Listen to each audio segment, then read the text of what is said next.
Hello friends, welcome to my channel. आज के इस वीडियो में हम लोग आरआरबी एनटीपीसी के एक और प्रीवियस ईयर क्वेश्चन पेपर को आपके साथ डिस्कस करेंगे, वो भी यूथ कंपटीशन टाइम्स की बुक के अकॉर्डिंग। और इसके पहले के वीडियोस में भी हमने आरआरबी एनटीपीसी के प्रीवियस ईयर क्वेश्चन पेपर्स को आपके साथ डिस्कस किया है। अगर अभी तक आपने उन वीडियोज़ को नहीं देखा है तो उन वीडियोज़ का लिंक आपको डिस्क्रिप्शन बॉक्स में मिल जाएगा, आप उसे जाके देख सकते हैं। तो बिना देरी किए चलिए आज का ये वीडियो स्टार्ट करते हैं। तो इससे पहले के वीडियो में हमने क्वेश्चन नंबर 50 तक को आपके साथ डिस्कस कर लिया था। आज हम लोग अपना डिस्कशन क्वेश्चन नंबर 51 से स्टार्ट करेंगे। तो क्वेश्चन नंबर 51 है, 120 के विषम और समभाजकों की कुल संख्या क्रमशः कितनी है? तो इस क्वेश्चन का सही जवाब है ऑप्शन सी, 4 और 12। विषम भाजकों की संख्या 4 है और समभाजकों की संख्या 12 है।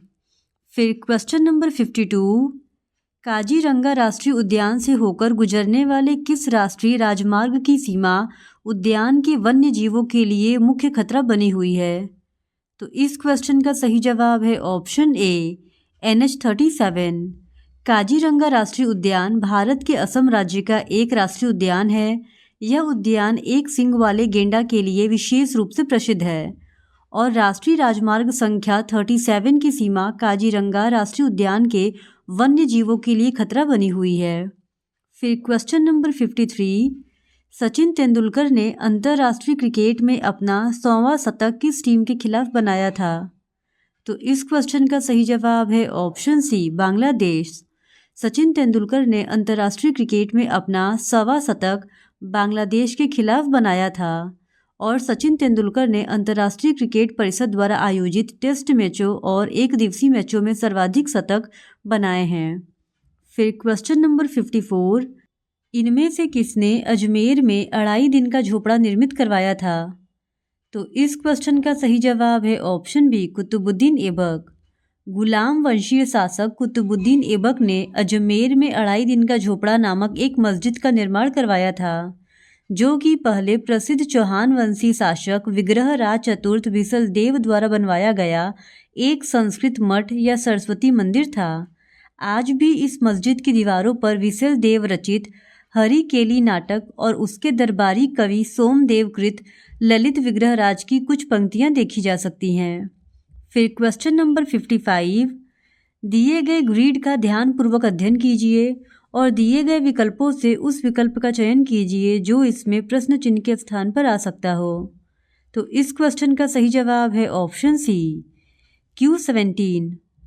फिर क्वेश्चन नंबर 56, 4 शब्द दिए गए हैं जिसमें से 3 किसी तरह से समान है और एक असंगत है। असंगत शब्द का चयन कीजिए। तलवार, कटार, कुदाल और छुरी। तो इस क्वेश्चन का सही जवाब है ऑप्शन बी, कुदाल। छुरी, कटार तथा तलवार ये तीनों फल, सब्जियां इत्यादि काटने के काम आती हैं, जबकि कुदाल मिट्टी खोदने के काम आता है। फिर क्वेश्चन नंबर 57, वायु में मौजूद निम्नलिखित में से कौन सा तत्व चांदी की वस्तुओं को काला कर देता है जब वे वायु के संपर्क से आती हैं? तो इस क्वेश्चन का सही जवाब है ऑप्शन बी, गंधक। चांदी की वस्तुओं को जब हवा में रखा जाता है तो चांदी की वस्तुएं काली हो जाती हैं क्योंकि चांदी तत्व वायु में मौजूद सल्फर यौगिकों जैसे H2S के साथ प्रतिक्रिया करता है। फिर क्वेश्चन नंबर 58, 4 शब्द दिए गए हैं जिनमें से 3 किसी तरह से एक समान है और एक असंगत है। असंगत शब्द का चयन कीजिए। घाटी, पठार, ग्लेशियर, पहाड़ी। तो इस क्वेश्चन का सही जवाब है ऑप्शन डी, ग्लेशियर। घाटी, पठार, पहाड़ी ये तीनों भौगोलिक संरचनाएं स्थल से संबंधित है, जबकि ग्लेशियर जल से संबंधित है। फिर क्वेश्चन नंबर 59, अक्षय की दामाद की शादी अनीशा से हुई है, जिसके भाई विजय की शादी ट्विंकल से हुई है। ट्विंकल का अक्षय से क्या संबंध है? तो इस क्वेश्चन का सही जवाब है ऑप्शन डी, बहू का। फिर क्वेश्चन नंबर 60, यदि x + 1/x = 2 है तो x² + 1/x² का मान ज्ञात कीजिए। तो इस क्वेश्चन का सही जवाब है ऑप्शन सी, 2। फिर क्वेश्चन नंबर 61, 4 + √2/√2 + 1 का मान ज्ञात कीजिए। तो इस क्वेश्चन का भी सही जवाब है ऑप्शन सी 3√2 - 2। फिर क्वेश्चन नंबर 62, 2 स्क्वायर इंटू 3 पे पावर 1 इंटू 5 स्क्वायर इंटू 7 पे पावर 1 के कितने गुणनखंड हो सकते हैं जो 50 से विभाज्य हैं लेकिन 100 से विभाज्य नहीं हैं।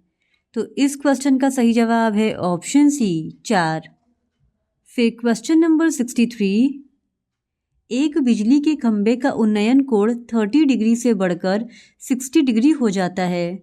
जब इसे देखने वाला व्यक्ति अपनी आरंभिक स्थिति से 30 मीटर खंभे की ओर बढ़ता है तो उस बिजली के खंभे की ऊंचाई ज्ञात कीजिए।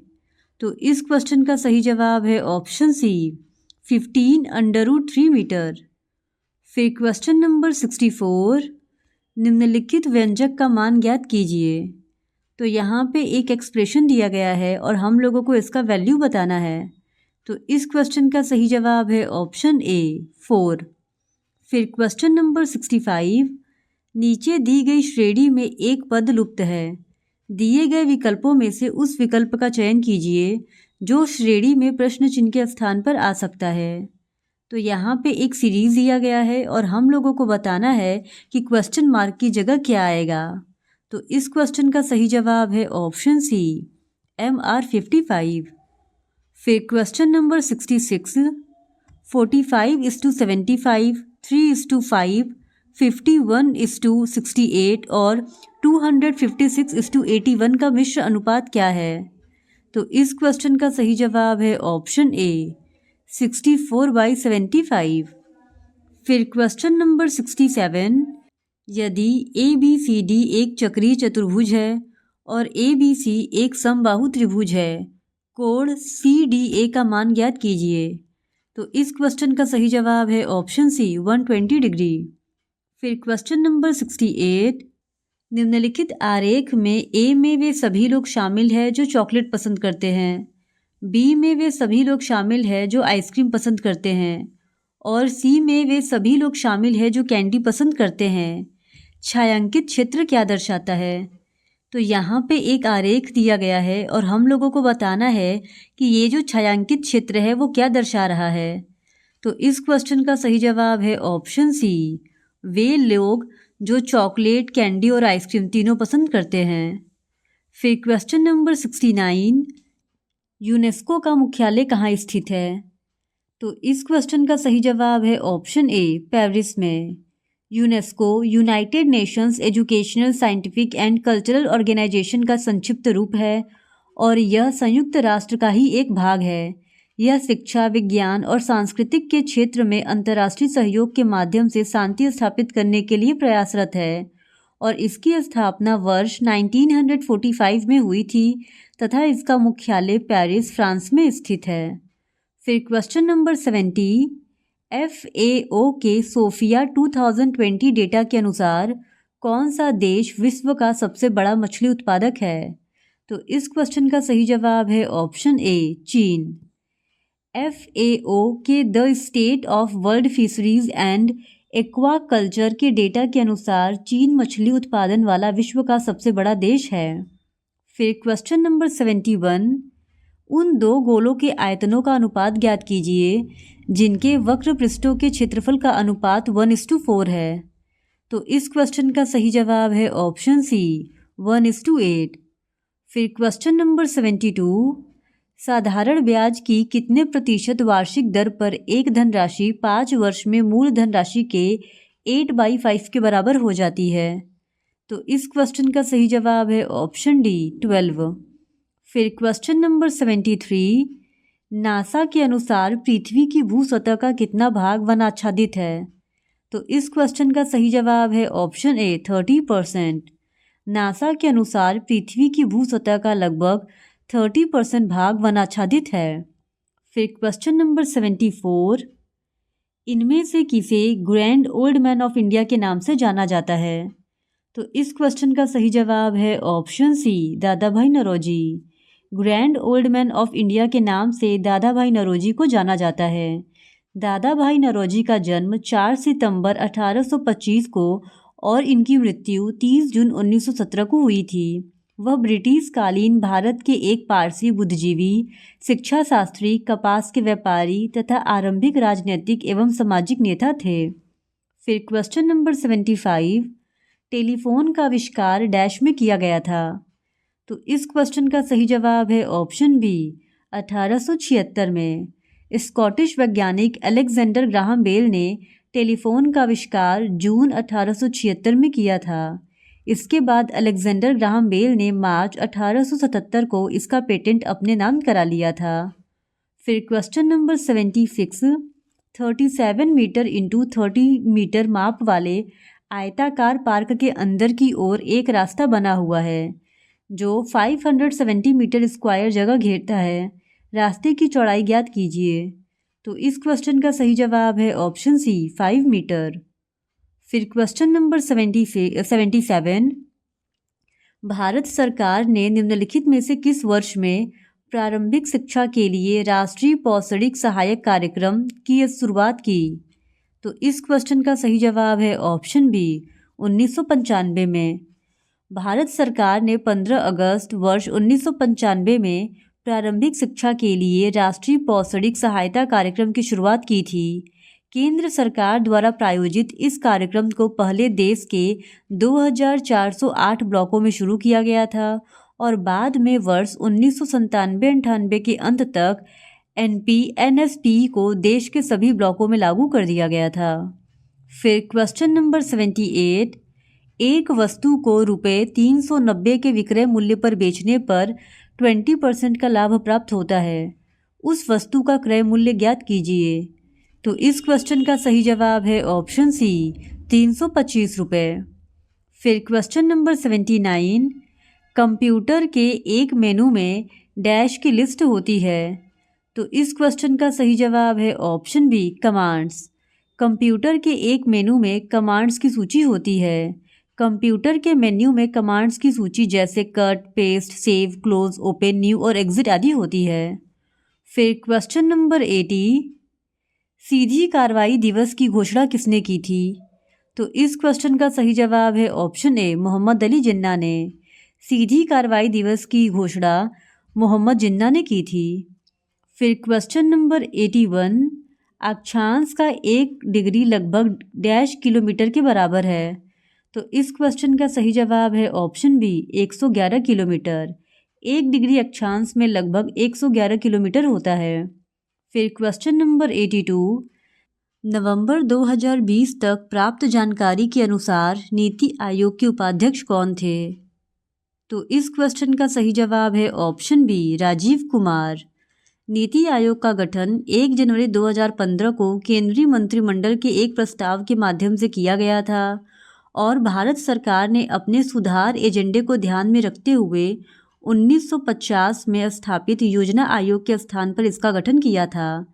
यह भारत सरकार का थिंक टैंक है और 2020 की जानकारी के अनुसार इसके उपाध्यक्ष राजीव कुमार थे। फिर क्वेश्चन नंबर 83, 4 सहेलियां अंकिता, श्रुति, पायल और महक एक आयताकार मेज के आसपास बैठी हैं और प्रत्येक एक कोने पर बैठी हैं। अंकिता श्रुति के दाईं ओर बैठी है जो पायल के विकटतः सामने बैठी है। महक के सापेक्ष अंकिता कहाँ बैठी है? तो इस क्वेश्चन का सही जवाब है ऑप्शन सी विकटतः सामने। फिर क्वेश्चन नंबर 84, दिए गए कथनों का अध्ययन कीजिए और निर्णय कीजिए कि विकल्पों में दिए गए निष्कर्ष में से कौन से तार्किक रूप से कथनों का पालन करते हैं। कथन पहला है सभी रसोई घर शयन कक्ष है। कथन 2 है कोई शयन कक्ष हॉल में नहीं है। तो इस क्वेश्चन का सही जवाब है ऑप्शन ए कुछ शयन कक्ष रसोई घर है। फिर क्वेश्चन नंबर 85, अंतर्राष्ट्रीय प्रकाश दिवस किस दिन मनाया जाता है? तो इस क्वेश्चन का सही जवाब है ऑप्शन बी 16 मई को। 16 मई को वैश्विक स्तर पर अंतर्राष्ट्रीय प्रकाश दिवस के रूप में मनाया जाता है। वह दिन उस भूमिका का जश्न मनाता है जो प्रकाश, विज्ञान, संस्कृति, कला, शिक्षा और सतत विकास और चिकित्सा, संचार और ऊर्जा के विभिन्न क्षेत्रों में यूनेस्को के लक्ष्यों, शिक्षा, समानता और शांति प्राप्त करने में मदद करता है। फिर क्वेश्चन नंबर 86, निम्नलिखित ग्राफ 7 वर्षों के दौरान कंपनी ए और कंपनी बी द्वारा की गई बिक्री को दर्शाता है। ग्राफ के आधार पर दिए गए प्रश्न का उत्तर दें। तो यहाँ पे एक ग्राफ दिया गया है और इस ग्राफ को ध्यान से देख के कुछ प्रश्न पूछे गए हैं, उसका उत्तर देना है। तो प्रश्न है, किस वर्ष में कंपनी ए और बी द्वारा की गई बिक्री का अंतर न्यूनतम रहा? तो इस क्वेश्चन का सही जवाब हो जाएगा ऑप्शन डी, वर्ष 2006 में। फिर क्वेश्चन नंबर 87, एक हाथ घड़ी में सुबह के 7:30 बजे हैं। यदि घंटे वाली सुई दक्षिण पश्चिम दिशा की ओर इंगित करती है तो 15 मिनट बाद मिनट वाली सुई किस दिशा की ओर इंगित करेगी? तो इस क्वेश्चन का सही जवाब है ऑप्शन डी, पश्चिम। फिर क्वेश्चन नंबर 88, निम्नलिखित पाई चार्ट एक विद्युत बल्ब को बेचने में हुए विभिन्न खर्चों के प्रतिशत वितरण को दिखाता है। पाई चार्ट के आधार पर निम्नलिखित प्रश्न का उत्तर दें। तो यहाँ पे एक पाई चार्ट दिया गया है और इसको देखकर कुछ प्रश्नों के उत्तर देने हैं। तो क्वेश्चन है, यदि बल्बों की एक निश्चित मात्रा के लिए निर्माता को मोल्डिंग लागत के रूप में 28,400 रुपये खर्च करने पड़ते हैं तो वह कॉपीराइट खर्च के रूप में कितना खर्च करता है? तो इस क्वेश्चन का सही जवाब है ऑप्शन बी, 21,300। फिर क्वेश्चन नंबर 89, दी गई जानकारी को पढ़े और उसके बाद दिए गए प्रश्न का उत्तर दें। 6 विद्यार्थी ए, बी, सी, डी, ई और एफ ने विभिन्न परीक्षाओं में भाग लिया। या तो सी ने या एफ ने अधिकतम अंक प्राप्त किए। जब भी सी ने अधिकतम अंक प्राप्त किए तो ई ने न्यूनतम अंक प्राप्त किए। जब एफ ने अधिकतम अंक प्राप्त किए तो बी के अंक न्यूनतम थे। सभी परीक्षाओं में उन्होंने भिन्न भिन्न अंक प्राप्त किए। डी ने ए से अधिक अंक प्राप्त किए लेकिन वे निकटतम प्रतिस्पर्धी थे। ए ने बी से अधिक अंक प्राप्त किए। सी ने ए से अधिक अंक प्राप्त किए। ई और एफ दोनों निकटतम प्रतिस्पर्धी थे। यदि सी ने पहला स्थान प्राप्त किया तो ए का स्थान कौन सा था? तो इस क्वेश्चन का सही जवाब है ऑप्शन ए, तीसरा। फिर क्वेश्चन नंबर 90, विमल और कमल पियानो और गिटार में अच्छे हैं। रीमा और सीमा हॉकी और गिटार में अच्छे हैं। रीमा, कोमल और रीना हॉकी और शतरंज में अच्छी हैं। रीना और रीमा पियानो और बैडमिंटन में अच्छे हैं। कोमल और शोभा शतरंज और पियानो में अच्छे हैं। कौन हॉकी, शतरंज और बैडमिंटन में अच्छा है लेकिन गिटार में अच्छा नहीं है? तो इस क्वेश्चन का सही जवाब है ऑप्शन सी, रीना। फिर क्वेश्चन नंबर 91, एक निश्चित कूट भाषा में लाफ्टर को MBVHIUFS लिखा जाता है। उसी कूट भाषा में डिप्रेशन को किस प्रकार लिखा जाएगा? तो इस क्वेश्चन का सही जवाब है ऑप्शन ए, EFQSFTTJPO। फिर क्वेश्चन नंबर 92, किसी परिवार के 5 सदस्य ABCDE हैं। डी बी का पिता है जो ए की पत्नी है। सी डी की बहन है और ई डी की पत्नी है। ई का ए से क्या संबंध है? तो इस क्वेश्चन का सही जवाब है ऑप्शन सी, सास। ई ए की सास है। फिर क्वेश्चन नंबर 93, नीचे एक कथन और उसके बाद 2 तर्क दिए गए हैं। बताएं कि इनमें से कौन से तर्क कथन के संबंध में पुष्ट हैं। कथन है, प्रशासनिक विभागों में कार्यरत अधिकारियों को स्थानांतरित किया जाना चाहिए। तर्क है, हाँ, वे लोगों के साथ मित्रवत हो जाते हैं और उन्हें प्रभावित किया जा सकता है। फिर तर्क 2 है, नहीं, बार बार स्थानांतरित किया जाना अधिकारियों को पसंद नहीं आता। तो इस क्वेश्चन का सही जवाब है ऑप्शन डी, केवल तर्क 1 पुष्ट है। फिर क्वेश्चन नंबर 94, दिए गए कथन पर विचार कीजिए और निर्णय कीजिए कि दी गई धारणाओं में से कौन सी कथन में निहित है। कथन है, एक विज्ञापन में कहा जाता है कि घरों को सजाने के लिए XYZ पेंट का इस्तेमाल किया जाना चाहिए। लोग अपने घरों को सजाना चाहते हैं। दूसरा, केवल XYZ पेंट ही घरों को सजावटी बना सकते हैं। तो इस क्वेश्चन का सही जवाब है ऑप्शन डी, केवल धारणा 1 निहित है। फिर क्वेश्चन नंबर 95, 4 शब्द युग्म दिए गए हैं जिसमें से 3 किसी प्रकार से एक समान है जबकि एक असंगत है। असंगत शब्द का चयन कीजिए। तो यहाँ पे हम लोगों के पास 4 शब्द युग्म दिए गए हैं और हम लोगों को बताना है कि कौन सा शब्द युग्म है जो कि बाकी के 3 से अलग है। तो इस क्वेश्चन का सही जवाब है ऑप्शन बी, यानी कि मुलायम और नाजुक। ये जो शब्द का युग्म है वो गलत है। रात दिन, कम ज़्यादा तथा खट्टा मीठा, ये सभी एक दूसरे के विपरीत या विलोम है, परंतु मुलायम और नाजुक एक दूसरे के समानार्थी हैं।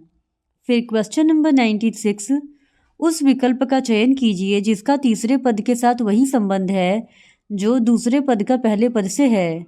कानून, आदेश, अपराध। तो इस क्वेश्चन का सही जवाब हो जाएगा ऑप्शन बी, सजा। जिस प्रकार आदेश का संबंध कानून से है, उसी प्रकार सजा का संबंध अपराध से है। फिर क्वेश्चन नंबर 97, निम्नलिखित संख्याओं को आरोही क्रम में व्यवस्थित कीजिए। तो इस क्वेश्चन का सही जवाब है ऑप्शन सी, 1 4 3 5 2। फिर क्वेश्चन नंबर 98, दिए गए पैटर्न का ध्यानपूर्वक अध्ययन कीजिए और दिए गए विकल्पों में से उस संख्या का चयन कीजिए जो इसमें प्रश्न चिन्ह के स्थान पर आ सकता है। तो यहाँ पे एक पैटर्न दिया गया है इस सर्कल में और हम लोगों को बताना है कि यहाँ पे क्वेश्चन मार्क की जगह क्या आएगा। तो इस क्वेश्चन का सही जवाब है ऑप्शन बी, यहाँ पे 7 आएगा। फिर क्वेश्चन नंबर 99, वर्तमान में एक माँ की आयु उसकी पुत्री की आयु की 3 गुनी है। 5 वर्ष पहले उसकी आयु उसकी पुत्री की आयु से 4 गुनी थी। पुत्री की वर्तमान आयु ज्ञात कीजिए। तो इस क्वेश्चन का सही जवाब है ऑप्शन सी, 15 वर्ष। फिर क्वेश्चन नंबर 100, दिए गए विकल्पों में से उस संख्या का चयन कीजिए जो निम्नलिखित श्रेणी में प्रश्न चिन्ह के स्थान पर आ सकती है। 5, 18, 39, 68, 105 एंड क्वेश्चन मार्क। तो हम लोगों को बताना है कि इस सीरीज में क्वेश्चन मार्क की जगह कौन सा नंबर आएगा। तो इस क्वेश्चन का सही जवाब है ऑप्शन सी, 150। इस तरह आज की इस वीडियो में हमने आरआरबी एनटीपीसी के एक और प्रीवियस ईयर क्वेश्चन पेपर को आपके साथ डिस्कस कर लिया है। और अगर आप इसी तरह आरआरबी एनटीपीसी के और भी प्रीवियस ईयर क्वेश्चन पेपर्स को देखना चाहते हैं तो please do subscribe to my channel and like this video. Thank you very much.